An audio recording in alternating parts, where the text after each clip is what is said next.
Bonjour tout le monde, j'espère que vous allez bien. On est mardi matin, mardi 8 novembre. Un mardi début novembre. Et je vous retrouve du coup pour un nouveau vlog. Je n'ai pas vlogué hier parce que tout simplement j'ai terminé le livre que je vous avais présenté dans le vlog précédent.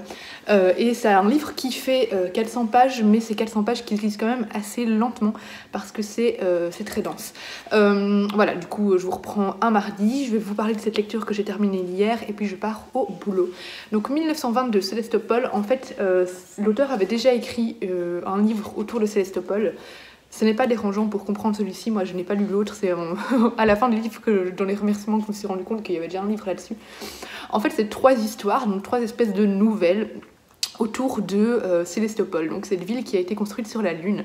C'est une uchronie, donc ça veut dire qu'on a un passage du passé qui a été réécrit, donc là en l'occurrence eh bien, c'est la conquête de la Lune par le duc Nikolai, qui est un duc russe.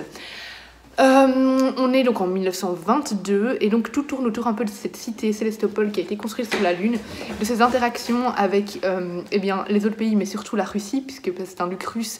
Il est en compétition permanente avec l'impératrice, donc ce ne sont plus des tsars mais enfin c'est des empereurs etc. Non, impératrice, ouais, c'est une impératrice, bref. Et il y a pas mal un peu de... il y a un fond politique, il y a un fond aussi de révolte industrielle, de révolte ouvrière.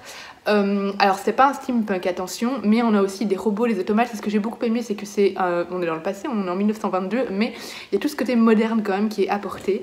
Des automates de différents niveaux, dans le sens où on a des automates où on voit clairement que c'est des robots, des machines, et des où on pourrait les confondre aisément avec des humains. Donc on a un côté aussi robot, on a un côté historique avec quelques mentions aux guerres qu'il y a eu à l'époque, toute cette tension politique qu'il y avait à l'époque également, tout ce jeu politique entre les différents pays. On a différents personnages historiques également, notamment Anastasia. Et on a plein de petites histoires différentes, plein de petites nouvelles qui tournent autour de personnages. Alors certains personnages reviennent, mais globalement c'est des personnages différents avec à chaque fois un univers complètement différent mais qui tourne autour de Sélestopol. Donc voilà, l'atmosphère est toujours là, cette atmosphère, alors j'ai envie de dire froide, il fait pas toujours froid, mais vous savez cette atmosphère un peu russe, malgré le fait que ce soit assez multiculturel parce qu'on a des personnages qui viennent d'un peu partout. On a par exemple une histoire autour d'un prestidigitateur, on suit aussi 2 personnages qui sont un peu des chasseurs de primes, en gros ils travaillent pour... c'est un couple de personnages, une jeune femme et un ours. C'est un soldat qui se fait tuer par un ours et son cerveau a été mis dans l'ours qui l'a tué, qui travaillent pour le duc Nikolai mais qui sont aussi un peu, qui font des missions par-ci par-là d'enquête on va dire, mais c'est pas toujours très légal. On a qu'est-ce qu'on a d'autre? On a un papa et ses 2 filles qui sont le père est veuf, elles ont perdu leur mère. On a une histoire d'archéologie, donc avec des petits clins d'œil à la fameuse histoire de la pyramide de Pharaon. On a, j'essaie de me souvenir, il y a des trucs avec Marie Curie, il y a de la peinture, on va dans les arts, on va dans la science, dans la politique. J'ai adoré, c'était super bien écrit. Et moi qui ne suis pas fan de nouvelles, eh bien j'ai vraiment été emportée par chacune d'entre elles. Alors il y en a juste une que j'ai un peu moins appréciée, c'était une vers la fin dont une maison de prostituées, ce sont des automates qui sont des prostituées. Elle m'a moins emballée, on va dire. Je l'ai bien aimée, mais elle m'a moins emballée que les autres. Sinon, toutes les autres étaient absolument fascinantes et c'est rare pour moi, mais je rentrais à chaque fois. Allez, il me fallait 2 paragraphes pour rentrer à chaque fois dans chaque petite histoire, pour m'accrocher au personnage. Pourtant, j'ai très difficile à m'accrocher au personnage dans des nouvelles ici. Il réussit avec succès à nous faire nous intéresser à l'histoire et aux personnages et surtout pour avoir envie de rester dedans. Moi j'avais vraiment envie limite que chaque nouvelle fasse un livre en fait. Donc voilà, c'est en plus très très bien écrit, la plume est travaillée, dense, sans être trop lourde pour autant. C'est fluide malgré tout, mais c'est quand même très dense. Il y a des dialogues, mais il y a quand même beaucoup de descriptions. C'est futuriste, mais en même temps on est dans le passé. Enfin voilà, c'était magnifique. J'ai vraiment été conquise par cette lecture et je vous la conseille fortement, que vous soyez vraiment adepte de science-fiction ou pas. Je trouve que c'est vraiment très chouette et on a un peu on a un peu des voyages dans l'espace, on a des robots, donc on touche à plusieurs niveaux de la science-fiction et j'ai vraiment adoré. Et là, j'ai lu ce matin, avant d'aller travailler, d'ailleurs maintenant il va falloir que je me dépêche, j'ai lu un chapitre de La Ville aux étoffes, le tome 4, donc retour à La Ville aux étoffes de Anne Jacobs, donc je continuerai en rentrant. Donc dans La Ville aux étoffes, on est en Allemagne, on commence en Allemagne au début du XXe siècle. Et au fil des tomes, on va suivre dans la guerre 14-18. Donc c'est un peu un Downton Abbey, mais version allemand, ce que je trouve très intéressant. Et ici, on commence en 1930. Du coup, je me demande si on va aller jusqu'en 1945, dans la guerre 40-45. Ça m'intrigue. Voilà, je vous en dis pas beaucoup plus. J'ai lu un chapitre, c'est déjà un bonheur de retourner dans La Ville aux étoffes et de retrouver ces personnages, et je le continue ce soir. Alors, on est mardi soir et j'ai reçu un colis avec un roman de Lily Charleston, donc fille d'un temps nouveau de Carmen Korn, qui nous emmène à Hambourg en 1919. Voilà, je vais un peu voir ce que ça donne. Voilà, c'était la petite réception du jour, c'est tout ce qu'il y avait dans la boîte aux lettres. Enfin, j'ai une invitation aussi pour les 30 ans de Bayard à Paris le 2 décembre, mais je ne peux pas y aller. Je voulais aller à Montreuil cette année, mais ça ne va pas dans le programme. Donc voilà, je pourrais pas aller à Montreuil, je suis trop triste. Mais bref, donc voilà pour la petite réception. J'attends avec impatience un colis de Charleston. Je pense que ce sera un colis de Noël. Il y a plusieurs lectrices qui l'ont déjà eu et je l'attends avec impatience. Mais voilà, là je suis déjà trop contente parce que ce livre, j'en ai entendu pas mal de bien, il me semble, des autres lectrices. Et bien voilà, j'ai hâte de voir de quoi ça parle.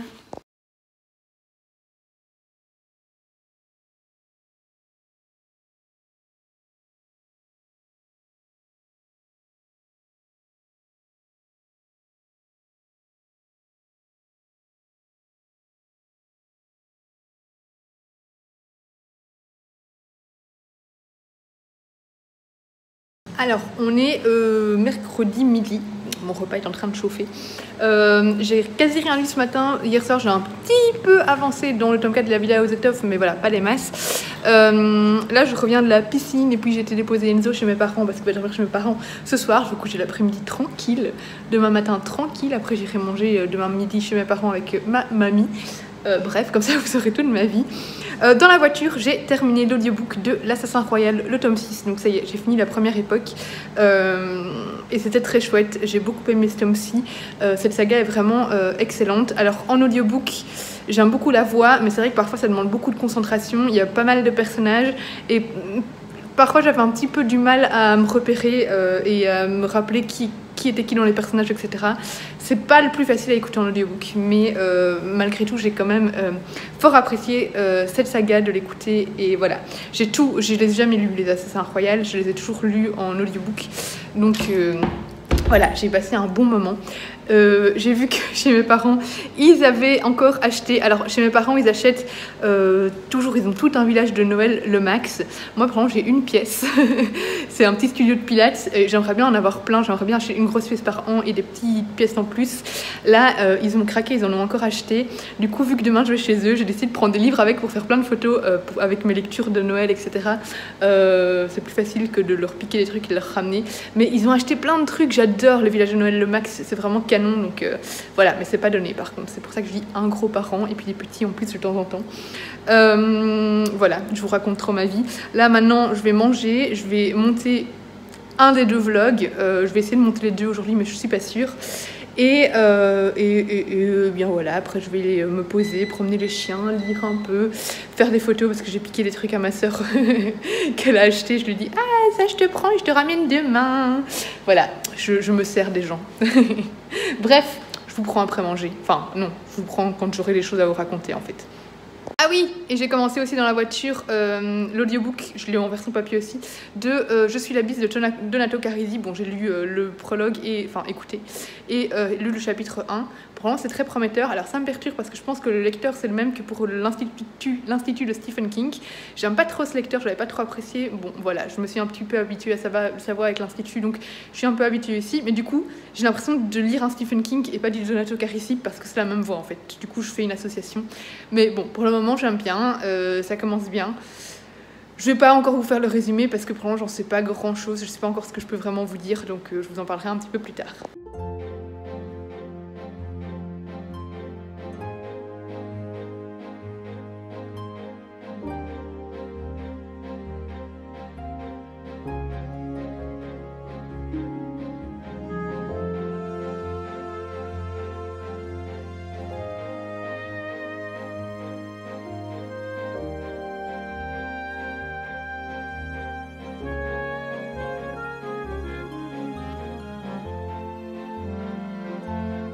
Alors, j'ai reçu 2 colis, du coup, je vais les ouvrir là maintenant. Il y en a un Dupuis et un Mijade. Du coup, Mijade, je sais ce que c'est parce que je leur ai demandé un album pour enfants.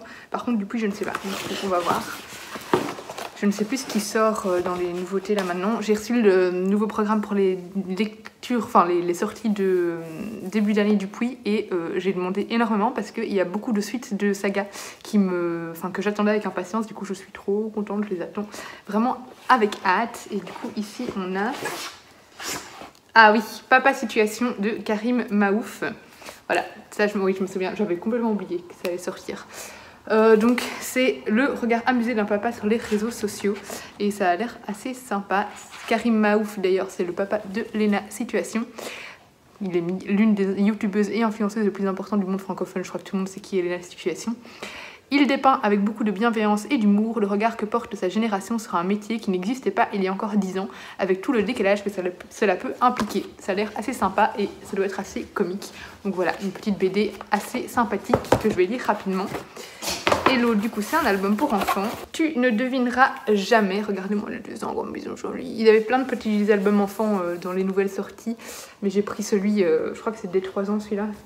J'ai pris celui qui serait le plus facile à lire pour Enzo, puisqu'il n'a pas encore 3 ans, mais bon, on peut quand même déjà lui lire ses histoires. Les autres, c'était déjà un peu plus âgé, donc je me suis dit que celui-là avait l'air sympa. Oh, c'est trop beau, je viens de voir un tapis volant. Il est où?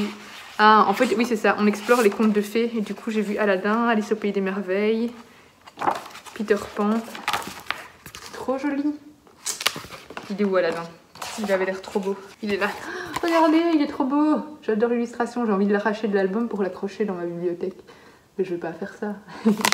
Voilà, bref, c'est un petit album pour enfants qui a l'air assez sympathique, donc je vous en parlerai aussi assez rapidement.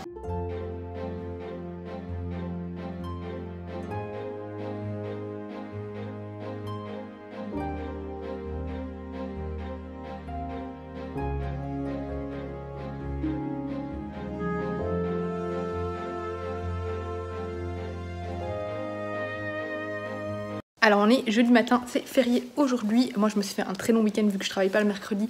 J'ai pris congé aussi le vendredi, donc voilà, j'ai congé mercredi, jeudi, vendredi, samedi, dimanche. Là je viens de faire du sport. Et hier soir j'ai commencé, en fait je me dépêche de le lire parce que je vois ma mamie ce midi et ça fait des mois qu'elle me l'a prêté, du coup il était temps que je le lise. Les enfants sont rois de Delphine de Vigan, on en a entendu pas mal parler sur les réseaux sociaux à sa sortie. Il m'avait fait envie, puis j'avais été un peu réticente parce que... on m'avait dit que c'était grandement inspiré d'une chaîne YouTube qui présente des enfants qui font des unboxings, etc. Donc qui met en scène des enfants.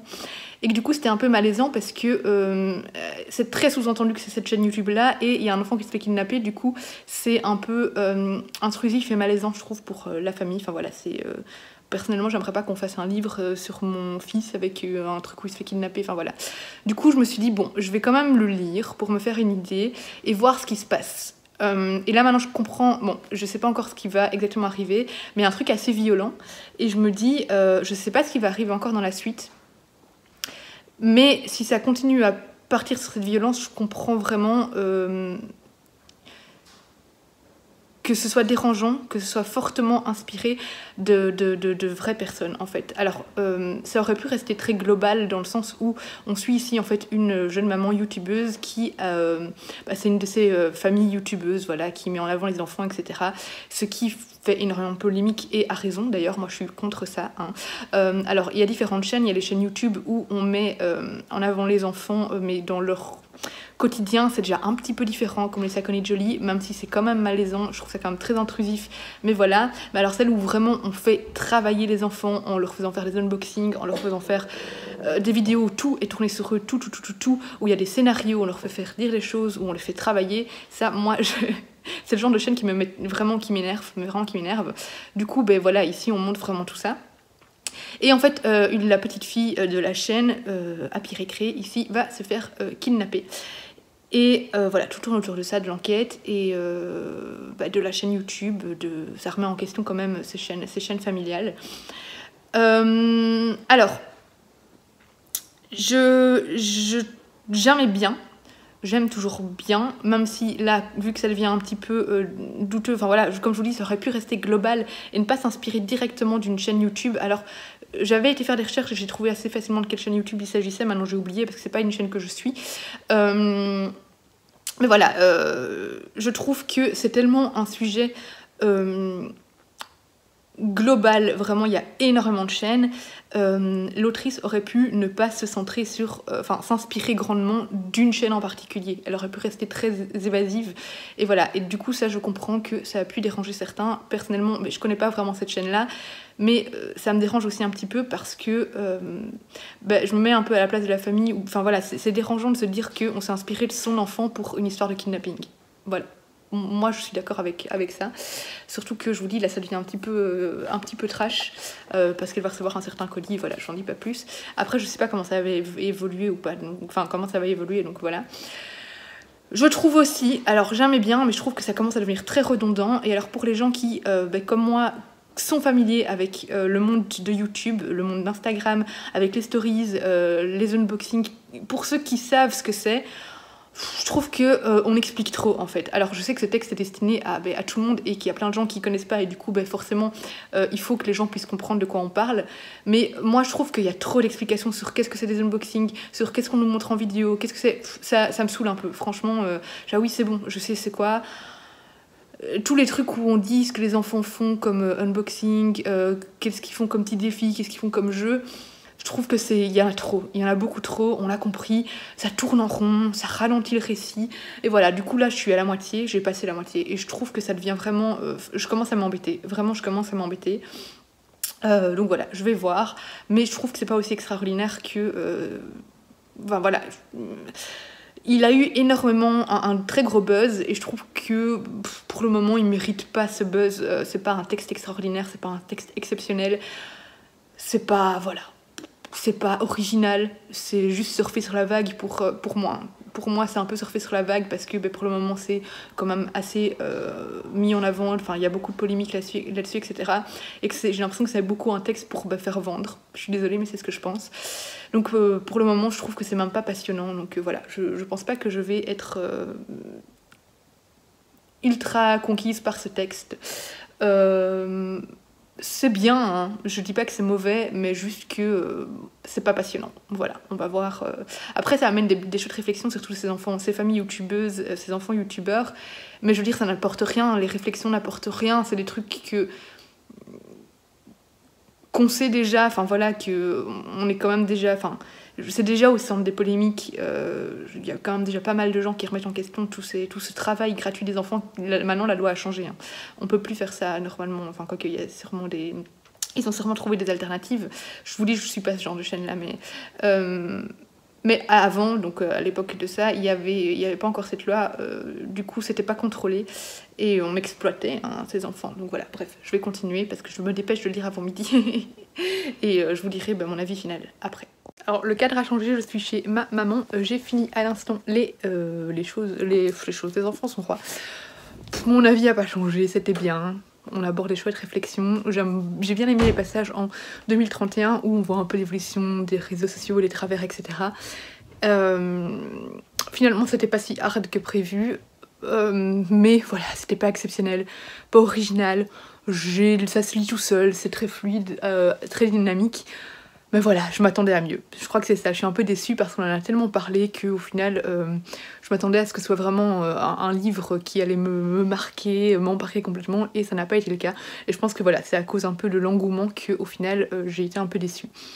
C'était pas mal, mais c'était pas incroyable, pas super original, les réflexions pas super originales non plus. Voilà, un bon petit bouquin, mais pas exceptionnel.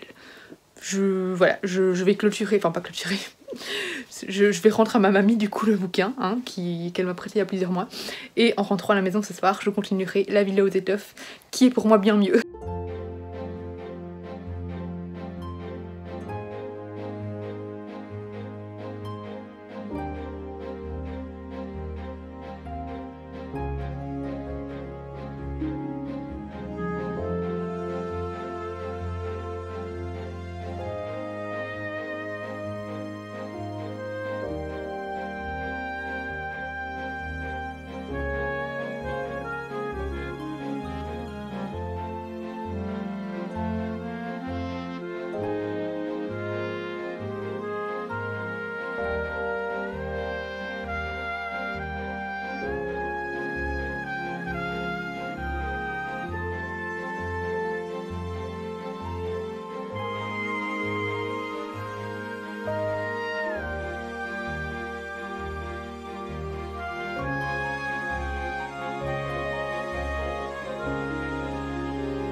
Alors, vous aurez pu le remarquer, je suis allée avec mon papa chez O'Green, donc c'est une pépinière, une jardinerie à Louvain-la-Neuve en Belgique, et ils avaient tous les villages de Noël de Max, c'est pour ça qu'on y allait d'ailleurs.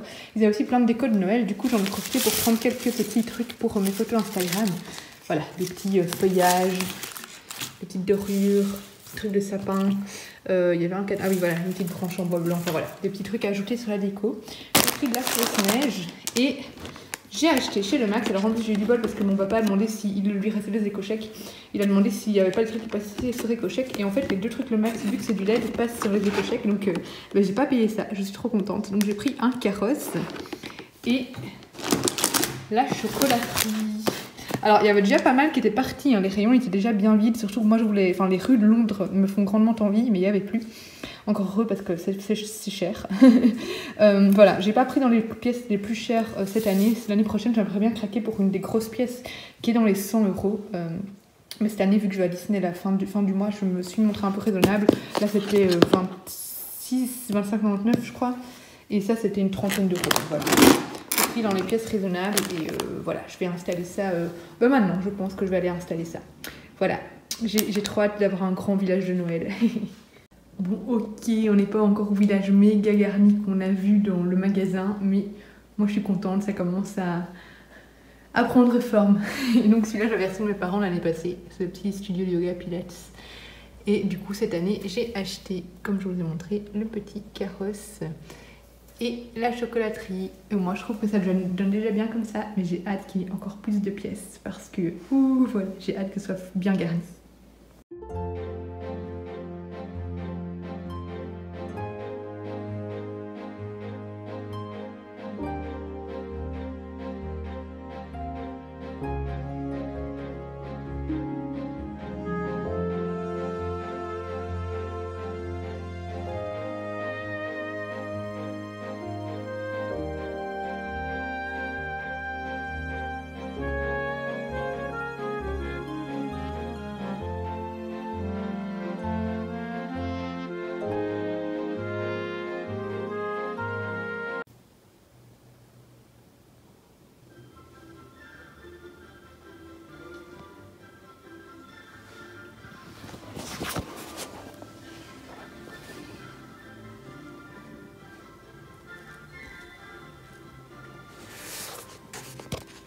Alors on est vendredi, il doit être presque 1h de l'après-midi. Le facteur est passé et j'ai 2 colis.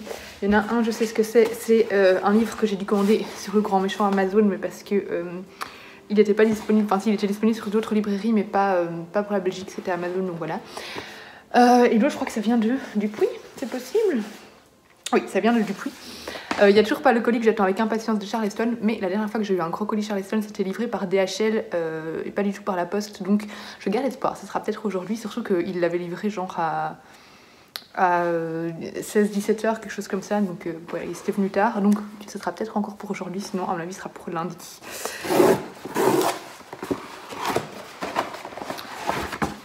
Alors ma commande Amazon, c'est Célestopol de Emmanuelle Chastelière. Donc je vous ai parlé dans le vlog précédent de... je vais couper les petites pubs. Dans mon vlog précédent, je vous ai parlé de Célestopol 1922. Donc, qui était un recueil de 13 petites histoires, de 13 nouvelles autour de Célestopol. Et en fait, c'est une suite, mais qui peut se lire de manière tout à fait indépendante. La preuve, c'est publié dans 2 maisons d'édition différentes de Célestopol. Voilà, donc ça, par contre, c'est un roman de fantasy. Donc, c'est vraiment une histoire autour de Célestopol. C'est plus un format nouvelle. Comme j'avais adoré Célestopol 1922, eh bien, je me dis que ce roman-ci pourrait me plaire. Et j'avais adoré la plume d'Emmanuelle Chastelière, donc je suis assez confiante. Ah, ça c'est mon copain qui va être content. Le colis du Puy, c'est Les Aventures de Bugdani, le repère de l'aigle. Mon copain est un grand fan de Bugdani. Alors moi, je lis un petit tome de temps en temps. Vu que je demande à Dupuis les tomes de Bugdani, je lis ceux que je reçois forcément. Mais j'ai jamais lu les premiers, en fait. Ça se suit quand même assez facilement, même si on n'a pas lu tous les tomes. Bugdani, donc l'histoire d'un aviateur en temps de guerre.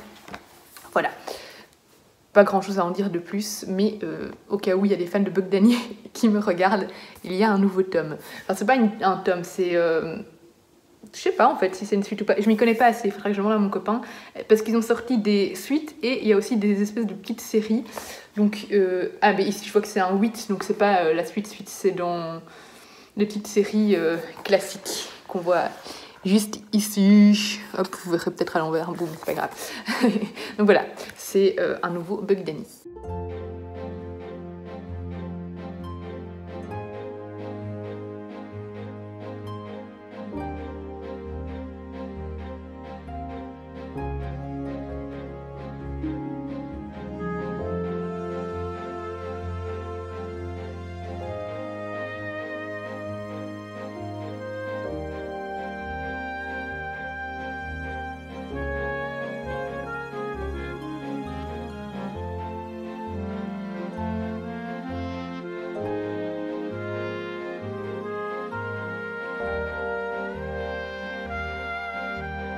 Alors on est samedi matin, il me restait une dizaine de pages hier que j'ai pas terminé de la Villa aux étoffes, du coup je viens de les terminer maintenant.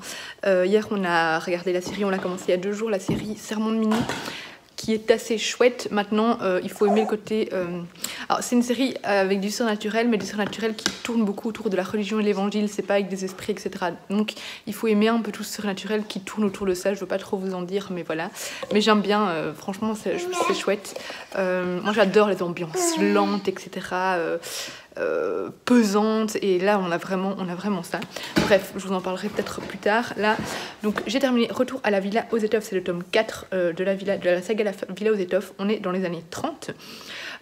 Ici du coup on suit cette famille qu'on suit à travers plusieurs générations après c'est le jeudi noir, hein, je pense, enfin bref, après le crash boursier en Amérique et donc toutes les conséquences économiques.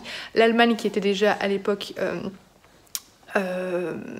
dans une grande crise à cause de toutes les dettes qu'ils doivent rembourser de la guerre 14-18. Là, leur situation empire encore. On voit la misère des gens, mais vraiment la grosse misère. Tout ça avec la montée du nazisme, donc du parti d'Hitler, qui commence à prendre de plus en plus d'ampleur et à essayer de convaincre les gens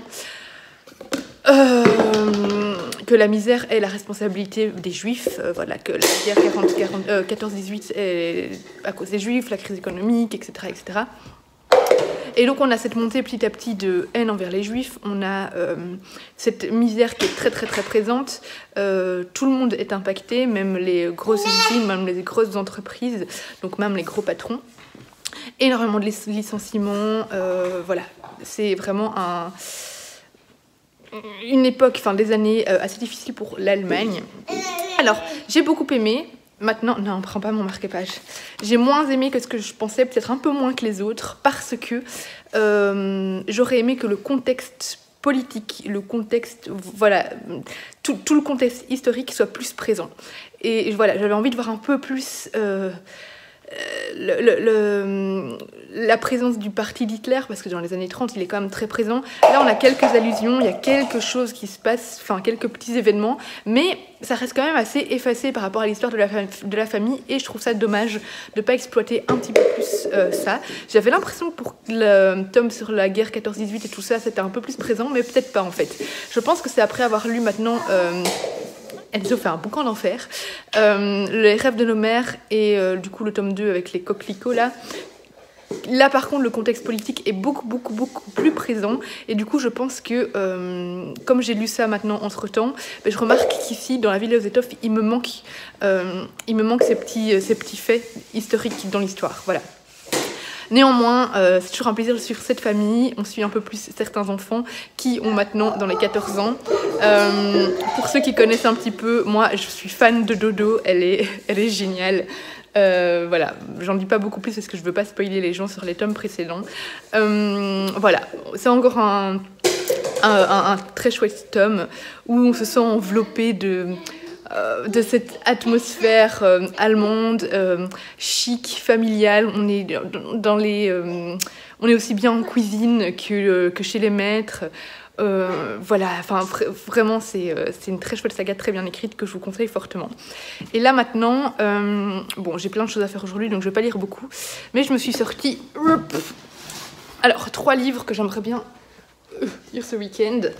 Je l'aurais pas fini, hein, mais j'aimerais bien commencer octobre parce que j'aimerais bien le lire avant le Call Winter Challenge. Donc octobre de Soren Sveistrup. J'aimerais bien regarder la série, mais je veux lire le livre avant la série et j'en ai lu que du bien. J'aimerais bien lire quelques petits, feuilleter un petit peu l'automne. Voilà, c'est pas un livre à lire d'une traite, mais le feuilleter un peu.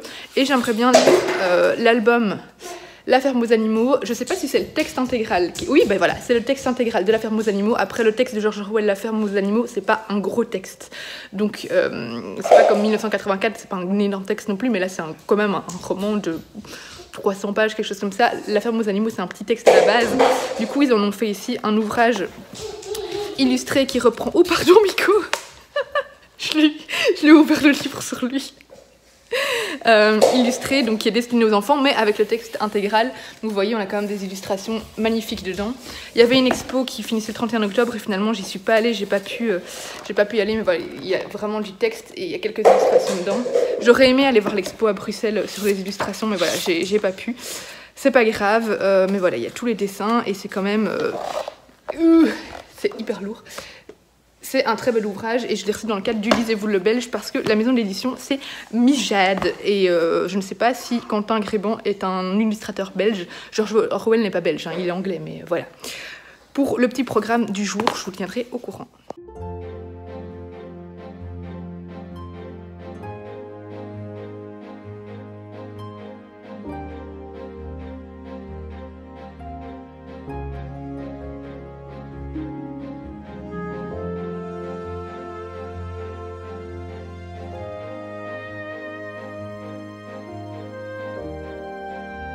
Alors j'ai fini ce petit ouvrage sur l'automne et c'était ma foi assez intéressant. Alors ce qui est chouette c'est qu'on aborde vraiment plein de petites choses.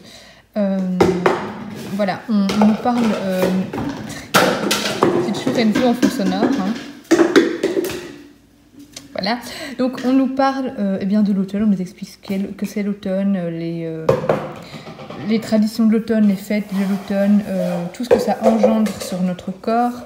Ce qui est important en automne, on nous parle des poumons, on nous parle de notre digestion. On nous donne évidemment des recettes automnales, on nous donne des astuces de lithothérapie pour l'automne, voilà, des petites pierres qui peuvent faire du bien pendant cette saison. On nous conseille des tisanes, des huiles essentielles.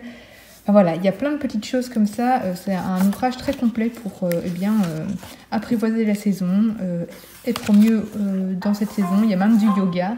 Non, Enzo! Il y a même des petites postures de yoga. Enfin voilà, c'est vraiment très complet et très chouette.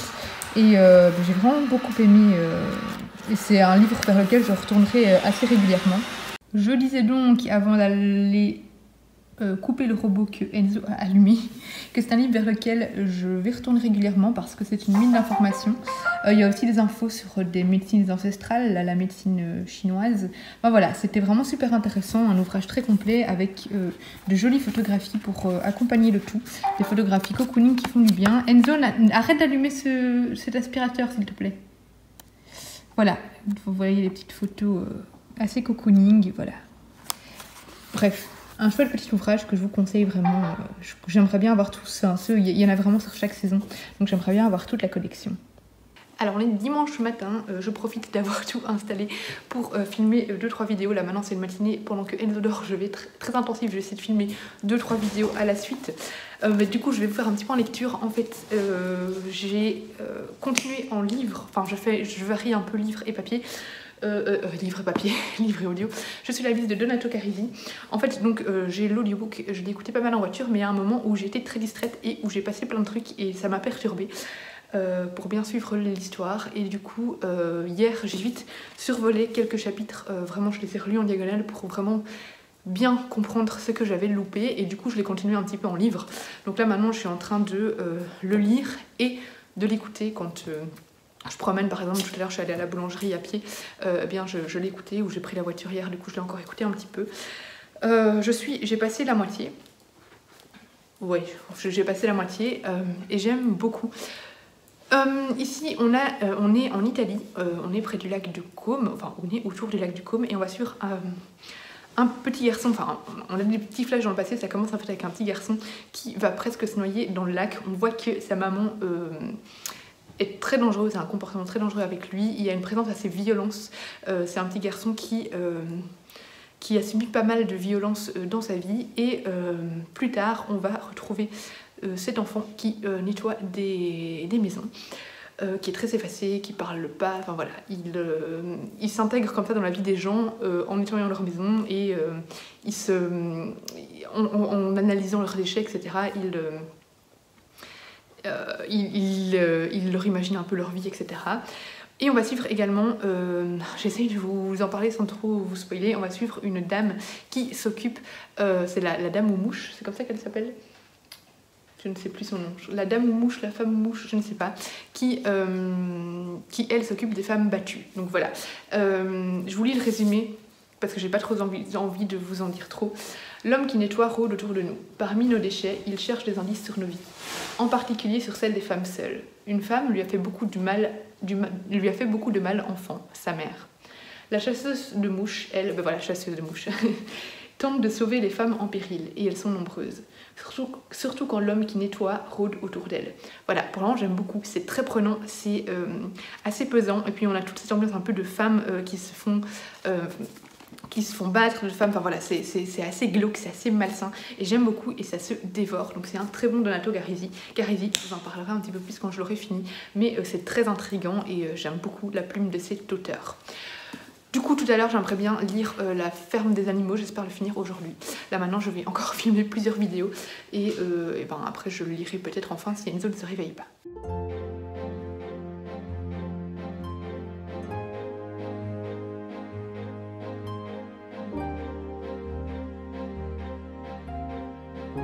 Alors je viens clôturer ce vlog, on est dimanche soir, il est 20h30 avec mon avis sur La ferme des animaux, donc le texte intégral de George Orwell illustré par Olivier Gréban, et je dois dire que c'est un texte magnifique et les illustrations sont parfaites également, elles sont super belles, j'ai été complètement conquise par les dessins. Alors ce texte de George Orwell, pour ceux qui ne le savent pas, c'est une satire du communisme. Elle s'est adressée aux enfants, ici c'est un public de 6 à 9 ans. Maintenant à mon avis pour les enfants il faudra ajouter des explications en plus. Mais voilà, on voit directement toute la satire, enfin voilà, c'est vraiment une satire de la révolution russe et du communisme qui s'en est suivi. Donc du début du XXe siècle. Donc ici, c'est interprété par des animaux, donc toute cette révolution est personnifiée par des animaux d'une ferme.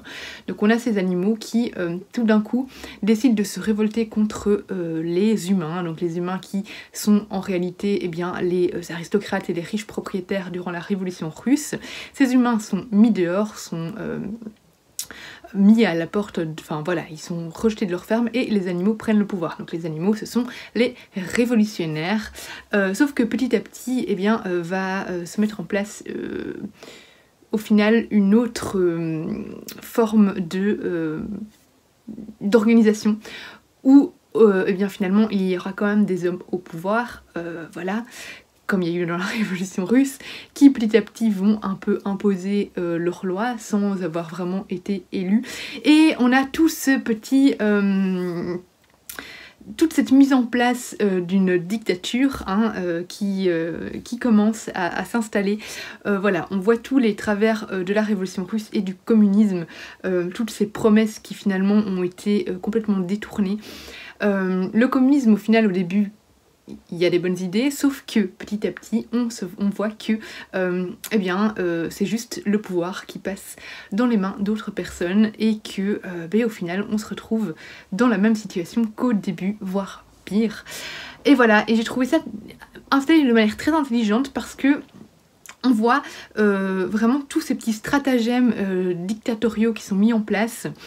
Tous ça peut paraître très absurde, les animaux qui représentent donc le peuple paraissent vraiment très naïfs et ont l'air de gober tout ce qu'on leur dit, et c'est le cas, mais en fait c'est ce qui est le cas malheureusement également, c'est ce qui a été le cas dans toute la révolution qui a mené au final au régime de Staline, et voilà, sa dictature qui a tué énormément de personnes. Il y a énormément de clins d'œil à ça. Ici, tout ce qui est Staline et tout ça est représenté par des cochons. Et voilà, et on a tous ces petits changements de discours, toutes ces petites modifications des événements, des promesses qui ont été faites, où eh bien, on a un homme qui remet en question tout le temps tous les souvenirs des gens, tout ce qu'ils pensaient pour acquis, même les commandements qui avaient été mis sont modifiés petit à petit discrètement. On se repose énormément sur le manque de culture des animaux, le manque de... le fait que beaucoup ne savent pas lire par exemple, etc. Et on exploite leur misère, on les exploite de plus en plus, pendant que les cochons, eux, ils se tournent les pouces à l'intérieur, et ben on a ces animaux qui, eux, sont de plus en plus exploités. On a cette déification du chef, donc là il s'appelle Napoléon, cette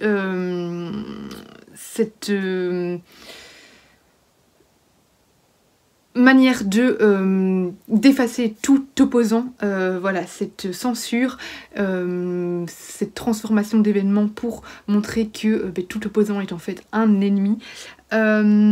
On a vraiment cette propagande qui est installée, voilà, à travers des chants, à travers ces modifications de l'histoire, et c'est magnifiquement bien fait, vraiment c'est très très très bien fait. J'ai trouvé ce texte très intelligent, et c'est du grand travail. Donc voilà, et je trouve que Quentin Grébon a vraiment rendu honneur au texte de George Orwell, et je ne peux que vous conseiller ce texte qui est vraiment... qui est parfait, voilà, moi je lui ai mis un 20 sur Livre Addict parce que j'ai vraiment été conquise par cet ouvrage et je ne peux que vous le conseiller. Il coûte 30 €, mais vraiment c'est un super bel ouvrage, c'est le texte intégral de George Orwell, pardon, il fait 160 pages, on a beaucoup de textes, on passe plusieurs heures quand même dessus, donc franchement c'est un bel ouvrage que je vous conseille. Donc je vais clôturer ce vlog ici, et je vous reprendrai demain de toute façon pour un nouveau vlog. Merci d'avoir regardé jusqu'au bout, et on se retrouve bientôt dans une prochaine vidéo. Bisous!